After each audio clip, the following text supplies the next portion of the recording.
സ്തോത്രം. ദൈവത്തിൻ്റെ അതിപരിശുദ്ധ നാമം വാഴ്ത്തപ്പെടുമാറാകട്ടോ. വീണ്ടും ഒരിക്കൽ കൂടെ നമുക്ക് ദൈവകരങ്ങളിലേക്ക് ഏൽപ്പിച്ചു കൊടുക്കാം.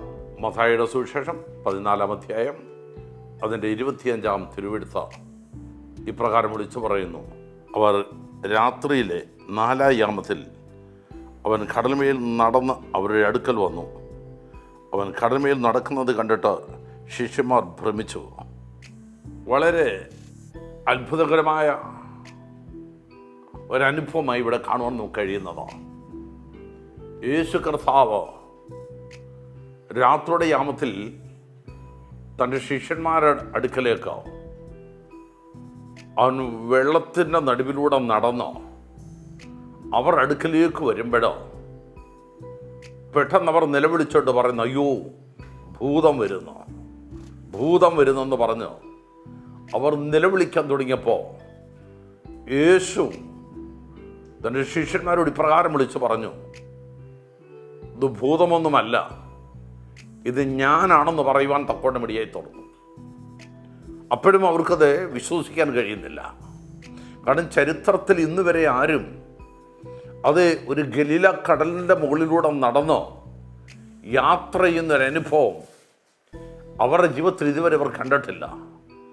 ഏറിയ വർഷങ്ങൾ കടലിൽ അധ്വാനിച്ച് അത് മത്സ്യബന്ധനം നടത്തിക്കൊണ്ട് വന്ന അവൻ പത്രോസും തൻ്റെ സ്നേഹിതന്മാരും ഇന്ന് വരെ കാണാത്തൊരു കാഴ്ച അവരുടെ ജീവിതത്തിൽ കണ്ടപ്പോൾ അവർ പെട്ടെന്ന് പറഞ്ഞു, അയ്യോ ഇത് ഭൂതമാ. പ്രൈസലോ. യേശു കർത്താവ് അവരോട് പറഞ്ഞു, പത്രോസേ ഇത് ഞാനാ. അവയെ പത്രോസിന് പെട്ടെന്നൊരു സംശയം തോന്നി. പത്രോസ് പറഞ്ഞു, കർത്താവേ നീ ആവുന്നുവെങ്കിൽ ഞാനും കൂടെ അങ്ങോട്ടൊന്ന് വരാൻ കൽപ്പിക്കാൻ പറഞ്ഞു. യേശു പത്രോസിനോട് പറഞ്ഞു, വരിക. അവൻ വിളിക്കുന്നതിന് മുമ്പേ കർത്താവ് പത്രോസിനോട് പറഞ്ഞു, പേടിക്കരുത്, ഭയപ്പെടുകയും വേണ്ട. 2 കാര്യങ്ങൾ അഡ്വാൻസായിട്ട് പറഞ്ഞിട്ടാ അവരെ വിളിക്കുന്നത്. പക്ഷേ പത്രോസ് തൻ്റെ കാലെടുത്ത് കടലിലേക്ക് വെക്കാൻ തുടങ്ങുമ്പോൾ തന്നെ പടകിനകത്തിരുന്ന് തൻ്റെ സ്നേഹിതന്മാർ പത്രോസിനൊരു വാണിംഗ് കൊടുത്തു, ഒരിക്കലും ഇറങ്ങരുത്. അവൻ ഈ കടൽ പത്രോസെ നിന്നെ മുക്കിക്കളയും, രക്ഷിപ്പാൻ ആരും കാണത്തില്ല. ആമേൻ, ഹല്ലേലൂയ. ഇതൊക്കെ പറഞ്ഞിട്ടും പത്രോസ് പറഞ്ഞു, ഇല്ല, ഞാനൊരു വിളിയുടെ ശബ്ദം കേട്ടിട്ടോ ഇറങ്ങി തിരിച്ചതാ. അതുകൊണ്ട് ഞാൻ ഇനി പിറകോട്ട് നോക്കുന്ന ഒരനുഭവം എൻ്റെ ജീവിതത്തിൽ ഉണ്ടാകില്ലെന്ന് പറഞ്ഞു പത്രോസ് പതുക്കെ കാലെടുത്ത് വെച്ചു. അവൻ പതുക്കെ മുന്നോട്ട് നടക്കാൻ തുടങ്ങി. അവൻ നടന്ന് യേശുവിൻ്റെ അരികിൽ ചെല്ലുന്നതിന് മുമ്പ് ഒരു കാറ്റ് കണ്ടോ പത്രോസ് താഴേക്ക് താഴാൻ തുടങ്ങുകയാ. പത്രോസ് താഴാൻ തുടങ്ങിയപ്പോൾ പെട്ടെന്നൊരു കരം അവനെ തേടിയെത്തി. ആ കരം പത്രോസിനെ പിടിച്ചുയർത്താൻ തുടങ്ങി. ആമേൻ, ഹല്ലേലൂയ.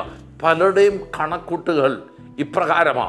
അവൻ യേശു വിളിച്ചെന്നും പറഞ്ഞ് ഇറങ്ങല്ലെന്നൊക്കെ പറയും. പക്ഷേ ഇന്ന് രാത്രി ഞാൻ പറയട്ടോ, അവൻ്റെ വിളി കേട്ടിറങ്ങിയ ഒരുത്തനും ഇതുവരെ മുങ്ങിത്താണുപോയ ചരിത്രമില്ല, ആരും തകർന്നു പോയ ചരിത്രമില്ല. യേശു കർത്താവിൻ്റെ കരം താണു പോന്നവനെ ഈ സമയം പിടിച്ചുയർത്തുവാൻ ശക്തനാ. നമ്മെ ഉയർത്തുന്ന, നമ്മെ വിടിവിക്കുന്ന ഒരു കരമൊന്ന് നമ്മുടെ അരികിൽ ഉണ്ടെന്നുള്ള വിശ്വാസത്താൽ നാം ഒന്ന് ഏൽപ്പിച്ചു കൊടുക്കുന്നുവെങ്കിൽ ഈ തിരുവെഴുത്ത് നമ്മുടെ ജീവിതത്തിന് വലിയൊരു വിടുതലിന് കാരണമാകും. യേശുവിൻ്റെ ശബ്ദം കേട്ടോ ആരെങ്കിലും ഇറങ്ങി തിരിച്ചിട്ടുണ്ടെങ്കിൽ നീ തകർന്നു പോകുകയില്ല, താണു പോകുകയില്ല. ഈ താഴ്ചയുടെ നടുവിലും ഉയർത്തുന്നൊരു കരം ആമേ നമ്മെ തേടി ഈ നിമിഷം ഈ തിരുവചനം കേൾക്കുന്ന സമയം തന്നെ നിങ്ങളെ തേടി എത്തുന്നതായിരിക്കും. ഈ വചനത്തിൽ വിശ്വസിക്കുക, ഈ വചനത്തിൻ്റെ മുമ്പിൽ നിങ്ങളെ സമർപ്പിച്ചു കൊടുക്കുക. സർവശക്തനായ ദൈവം ഈ വചനം കൊണ്ടോ നിങ്ങൾ ഏവരെയും അനുഗ്രഹിക്കണമെന്ന് പറഞ്ഞുകൊണ്ടോ ഞാൻ വാക്കുകൾക്ക് വിരാമം കുറിക്കുന്നു.